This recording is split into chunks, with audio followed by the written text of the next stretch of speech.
Kami dari kelompok 5 ingin mempresentasikan hasil diskusi kami tentang teori belajar. Untuk anggota kelompok,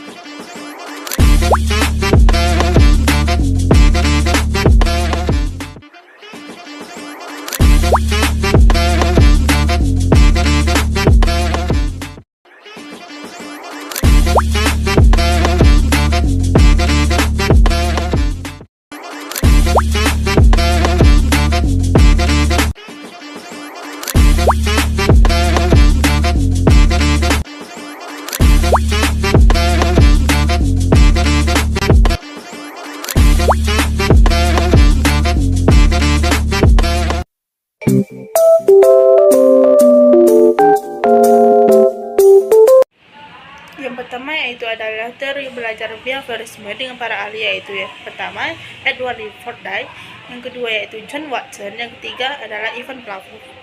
Dengan karakteristiknya, yang pertama yaitu hubungan stimulus dan respon, yang kedua adalah penguatan reward dan punishment yang sangat penting, yang ketiga adalah mahasiswa dipandang pasif, yang keempat adalah evaluasi menekankan hasil bukan proses, yang keempat dan yang kelima adalah menekankan pada latihan dan pengulangan. Dan aplikasi yang dalam pembelajaran ada yang pertama yaitu latihan berulang-ulang atau drill, yang kedua adalah pembelajaran hafalan, yang ketiga adalah penguatan reward dan punishment, dan yang terakhir adalah sistem penguatan. Baik, kami berdua akan menjelaskan teori belajar humanisme. Ahlinya yaitu ada Abraham Maslow dan kawan-kawan. Karakteristiknya yaitu yang pertama, berpusat pada peserta didik, dan yang kedua mengembangkan kepribadian, sikap, dan hati nurani, dan yang ketiga yaitu ada mendorong motivasi intrinsik. Nah, yang keempat yaitu membentuk kreativitas dan kemandirian peserta didik. Yang kelima, memberikan pengalaman belajar yang bermakna. Nah, selanjutnya aplikasi dalam pembelajaran. Yang pertama, guru sebagai fasilitator dan partner dialog. Yang kedua, memberikan motivasi belajar sesuai kebutuhan siswa. Nah, yang ketiga, memberikan penjelasan ulang jika siswa belum paham. Nah, yang keempat yaitu memahami karakteristik peserta didik, di mana karakteristik peserta didik itu berbeda-beda. Dan yang kelima yaitu menyediakan fasilitas, yaitu sumber belajar seperti audio, buku, visual, dan media. Dan yang keenam yaitu menjalin komunikasi yang baik agar belajar menjadi kondusif. teori kognitivisme. Teori belajar kognitivisme menekankan pada proses mental dalam memahami, mengorganisasi, serta menghubungkan pengetahuan baru dengan pengetahuan yang sudah ada. Para ahli yang mengemukakan teori ini salah satunya yaitu Jane Peach dan kawan-kawan.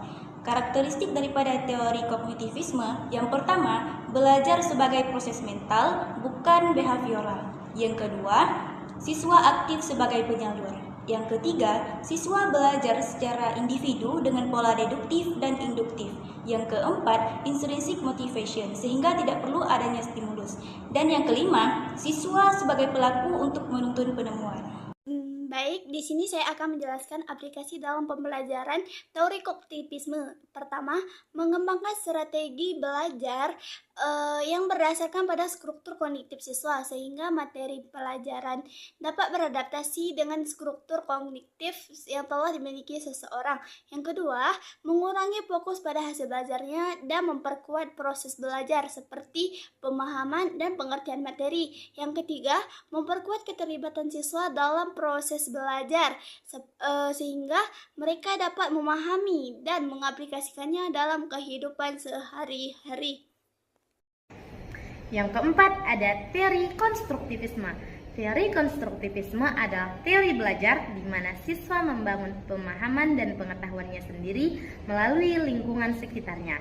Nah, proses belajar di sini bukan hanya menerima informasi dari guru, tetapi juga siswa aktif membangun informasinya sendiri. Nah, di sini ada beberapa ahli, di antaranya ada John Dewey, Lev Vygotsky, dan John Peach. Kemudian karakteristiknya yang pertama itu siswa membangun pengetahuannya sendiri, belajar dikaitkan dengan pengalaman nyata, teori baru dikaitkan dengan teori yang lama, guru berperan sebagai fasilitator bukan hanya menjadi pusat informasi. Kemudian terjadinya interaksi sosial antara siswa satu dengan siswa lainnya.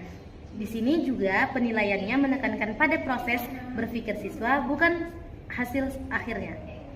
Jadi di sini juga ada aplikasi dalam pembelajaran. Yang pertama itu pembelajaran berbasis masalah. Yang kedua ada diskusi kelompok dan kolaborasi. Yang ketiga itu belajar melalui pengalaman nyata. Yang keempat itu mengaitkan materi dengan konteks kehidupan sehari-hari. Dan yang terakhir, guru menciptakan suasana belajar yang kondusif dan interaktif.